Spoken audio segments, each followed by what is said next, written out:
What's good, Combat Sports fans? It's your boy Bando back at it with another episode of Combat and Kick It, because UFC 288 is this weekend. And not only is it just UFC 288, it's another pay-per-view. It's the return of Henry Cejudo. And for the longest, I didn't think that was going to be legit. I did not think it was going to be real. And it turned out, seems pretty damn legit, because we here, fight week in New York, UFC 288. Aljamain Sterling has to defend his bantamweight championship up against one of the former bantamweight and former flyweight champion, Henry Cejudo, Triple C, the Olympic champion. Who's going to come out with the win? Let's hop into the discussion. Let's get it.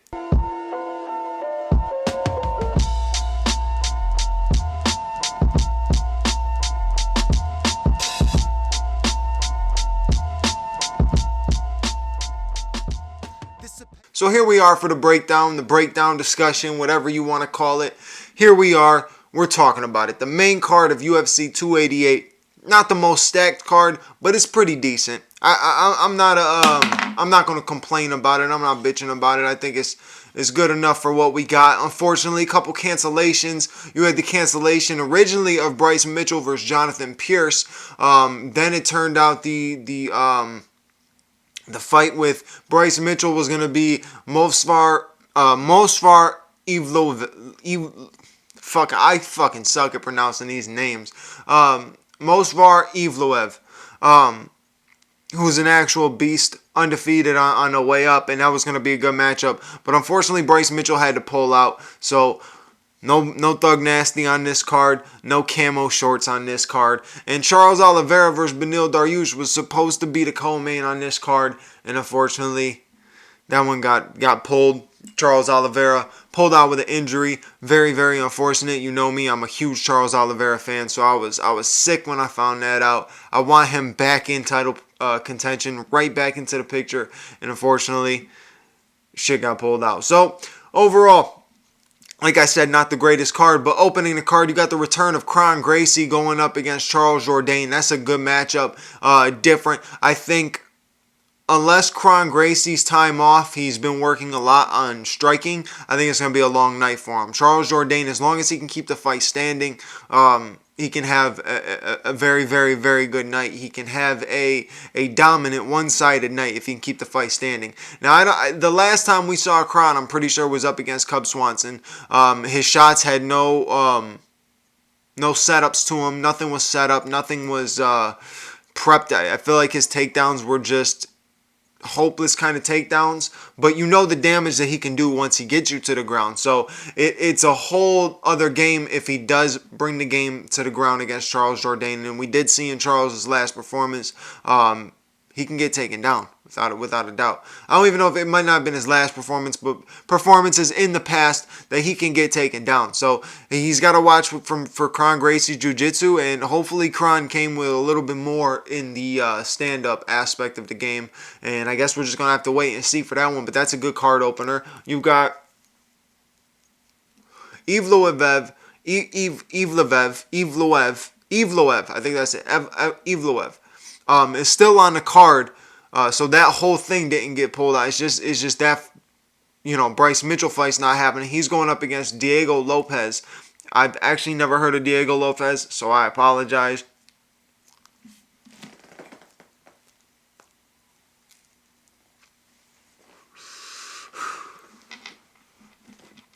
Ooh, I apologize for not knowing nothing for that breakdown, really. I mean, I can give you a little bit on Evloev.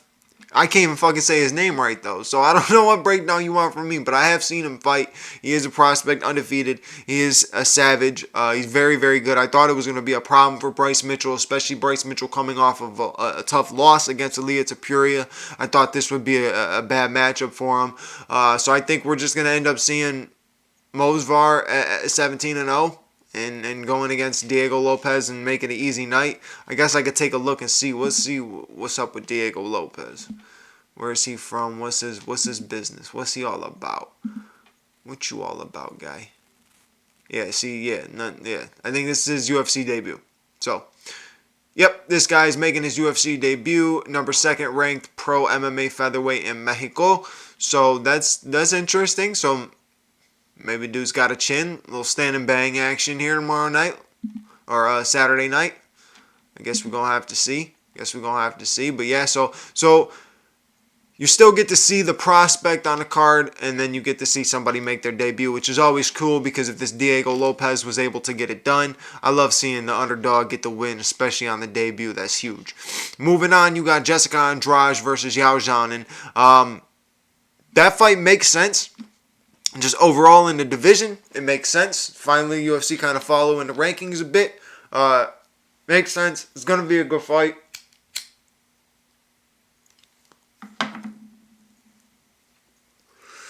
In more recent fights, Jessica Andrade has looked like a killer. So it's kind of hard to go against Jessica Andrade for this one. So I'm rocking with Jessica Andrade. But hear me out on Yan Zhao, and she is very skilled in every aspect of the game. She is a very balanced game. Now, she's not like an amazing wrestler or anything like that, but she's balanced. She's got a good overall, she's just got an overall good sense of MMA. She's very good. So I think in that division, those two can pose threats to anybody bouncing around top 5. And they are in the top 5. I think you're looking at 3 versus 5 maybe. I'm not sure what the rankings are for this. I don't see them right in front of me right now. I just see the card. But you got 2 of the most talented women in that division going at it. So I'm not going to say that this is for like title contention. I guess you could put Jessica Andrade back in conversation if she wins because she's been looking so good. But if Yan Zhao goes in there and makes it, either a one-sided fight where she really, really looks good, or she goes in there and finishes someone like Jessica Andrade. I don't see her submitting Jessica Andrade, but you never know on the feet. Anything can happen. She can be also a future problem. Not a future problem for the champion, but a future contender for the champion. You got to think the women's strawweight division is stacked. Weili Zhang, current champion. You got Rose Namajunas. You have, I think, Tatiana Suarez is swirling the division, deciding on what her other division is going to be. But as far as I'm concerned, she is in strawweight. Who else you got in that division? I mean, that's a stacked women's division if we're really talking about it. You got Macy Barber. Macy Barber's a strawweight. Let's see. What you got going? Fuck it. I'm not going to get deep into it because I want to get into the other fights and some other important shit that we got to talk about. But that's a good matchup. I'll tune in for that. I'll be watching that. I mean, look, it does. Who am I kidding? I'm not that excited for the matchup. I don't really care for this fight that much. It makes sense, yes, in terms of ranking, in terms of the division, in terms of who can be a possible future contender for the champion. 100%, because these are both women at the top of their game. There's not much to it though. Like I said, this card doesn't have much pop to it. I could have saw this as like in the same position of where it's at, but on a free fight card.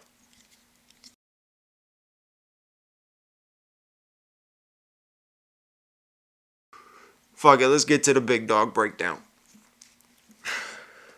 So, the big dog breakdown always involves the co-main event and main event, the 2 biggest fights on the card, and these ones are pretty big. Now, this co-main event was thrown at us quickly, and it's a quick turnaround for Gilbert Burns, but I like it. Gilbert Burns versus Belal Muhammad, this one leaves no doubt, no question, number 1 contender after leaving that night. That's a number 1 contender for the welterweight strap. I like the matchup, man. I like the matchup stylistically. You got a guy who's predominantly a very, very strong jiu-jitsu expert, and you got a guy who's phenomenal with his wrestling, been getting better with his base, and has been getting so much better with his striking each and every time we see him with Belal Muhammad. Both on a win streak, both looking very, very good.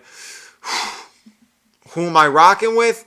It's hard to go against Gilbert Burns when you're 2-0 in 2023, and they were both good performances. Now, I get it. One was against the winningest welterweight in history with Neil Magny, so shout out to that. That's a big win, and he finished that fight. This other fight against Jorge Masvidal wasn't his best performance. I think he could have gone out there and finished Jorge Masvidal, but a lot of people will say Jorge is on a back burner, so they won't count even that win is anything big. Gilbert needs this win. Gilbert needs this win to secure himself as number one contender. I wasn't going to say that Bilal needs this win to secure himself as number one contender. I thought he was close enough to be in the position, but you never know with the UFC. Looks like the UFC is going with Colby Covington for the summertime, so it's going to be Colby and Leon, which means you got just welterweight sitting. So shout out to Bilal, because Bilal not only is like, fuck that, I'm not sitting waiting for nothing. I want to fight now. He's just getting done or started with Ramadan. I'm sorry, I'm not really versed in that. I don't really know when Ramadan exactly starts and when it finishes and how that works, but I know it's around the time of it. I know we're in that area right now. So Bilal Muhammad, balancing that in his training and stuff. To accept this fight on short notice when your co-main originally of Charles and Beneil pull out, that's awesome. So shout out to Bilal, shout out to Gilbert. Gilbert just fought on the last pay-per-view. Quick turnaround. This is fucking awesome. I'm excited for this fight. Legitimately. Not no bullshit like I was selling you wolf tickets on the last one. This is legit. I am excited for this fight because this is guaranteed your number one contender. You can't argue with it. There's no BS. I know some people will say if Usman fights Hamzat, that's an argument, but I don't see that happening. This is where it's at right here. Two guys that have been busting their asses. They've been working. They've been doing their thing. Let's see some let's see some craziness up in that division. Colby's gonna fight for this belt whether he wins or loses. All of these matchups are fantastic. Whether it was Colby versus Bilal, Leon versus Bilal, Gilbert versus Leon, Gilbert versus Colby, it doesn't matter. All these matchups, A1. So I'm excited for this fight for sure.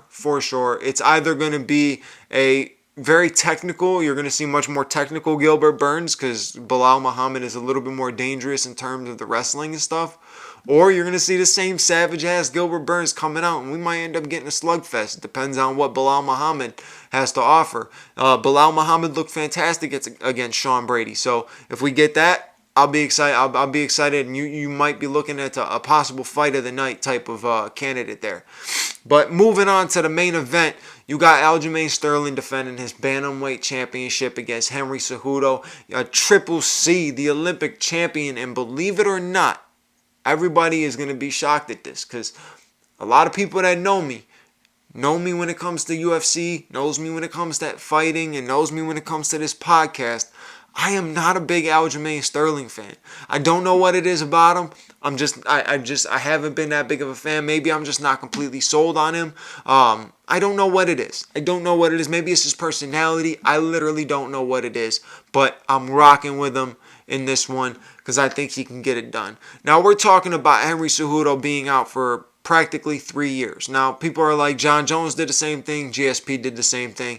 I don't put Henry Cejudo in the same atmosphere as John Jones and GSP. Yes, he did some amazing things. Double champion, Olympic champion. To me, didn't do much besides beat the one of the GOATs. I think beating Demetrius Johnson, huge feat. Olympic champion, huge feat.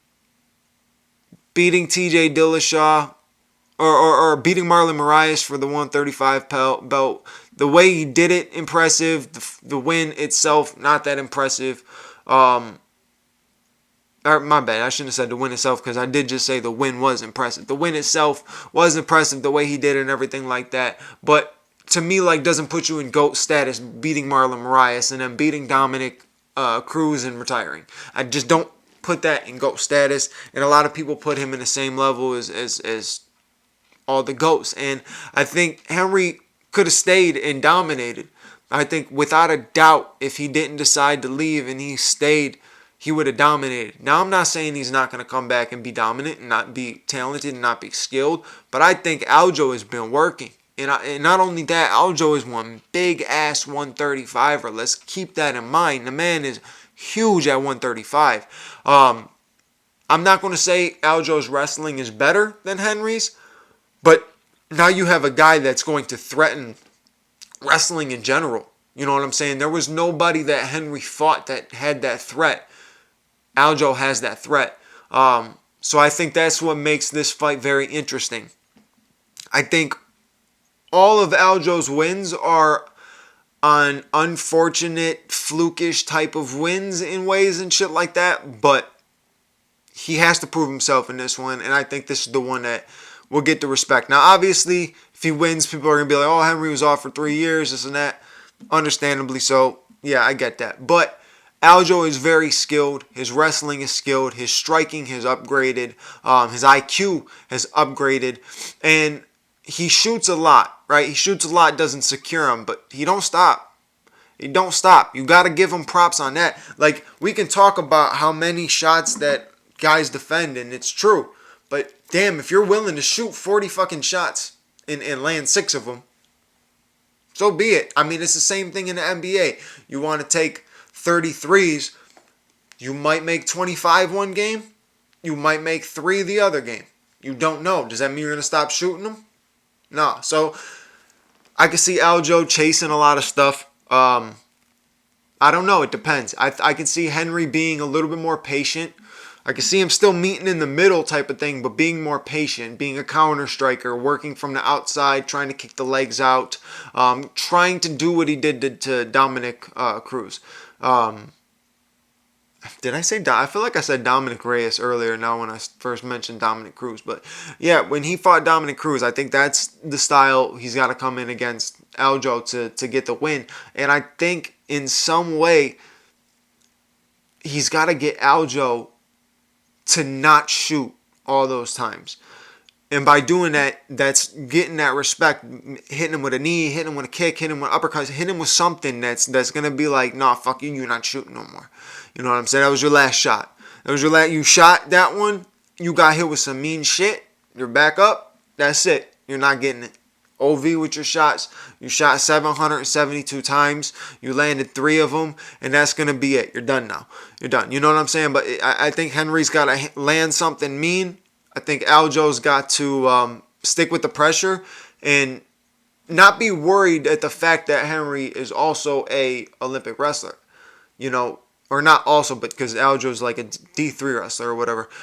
Henry is an Olympic wrestler, so he's got to not be threatened by that and still have the confidence in his own wrestling, his own game, and pressure Henry. And I think it'll be a very interesting fight. This is going to be fun because the matchup, the style-wise, the clash is perfect. And it's just good to see Henry Cejudo back. I'm not a big fan of Triple C, the king of cringe and all that.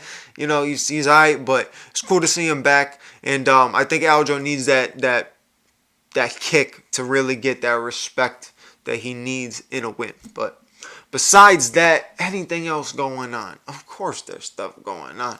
Did you see all this shit with Francis Ngannou? Like, I'm not going to say that Francis is wrong with anything that he did, but it's not what he expected, I guarantee.